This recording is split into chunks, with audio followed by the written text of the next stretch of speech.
Hi అండి, హెల్తీగా cake చేసుకుందాం. ముప్పావు కప్పు రవ్వ వేసుకొని మిక్సీ చేసుకోవాలండి. పావు కప్పు మిల్క్ పౌడర్ వేసుకోవాలి.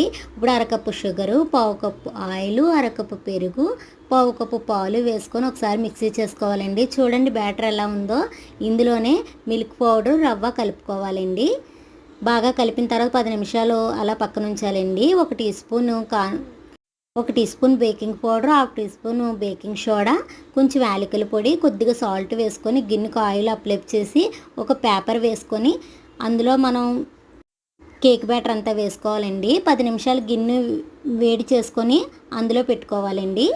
ఇప్పుడు దాని మీద ఏదైనా బరువు పెట్టుకుంటే మనకి బయటకు ఆవిరిపోకుండా ఉంటుందండి. ఒకసారి చాకు పెట్టి చూడండి, ఏమీ అంటుకోలేదు. కేక్ రెడీ అయిపోయింది.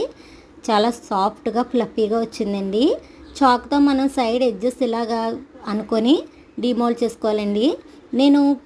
నాకు దగ్గర బటర్ పేపర్ లేక వైట్ పేపర్ మీద ఆయిల్ రాసి వేసానండి. చూడండి ఎంత బాగా వచ్చిందో, ఫ్లఫీగా సాఫ్ట్గా. చాలా ఒకసారి ఇలా ట్రై చేయండి. మనకి ఎప్పుడైనా బటర్ పేపర్ లేనప్పుడు కూడా ఇలా ట్రై చేయొచ్చు. కట్ చేస్తున్నాను చూడండి కేక్ ఎలా ఉందో. చాలా సాఫ్ట్గా ఉందండి.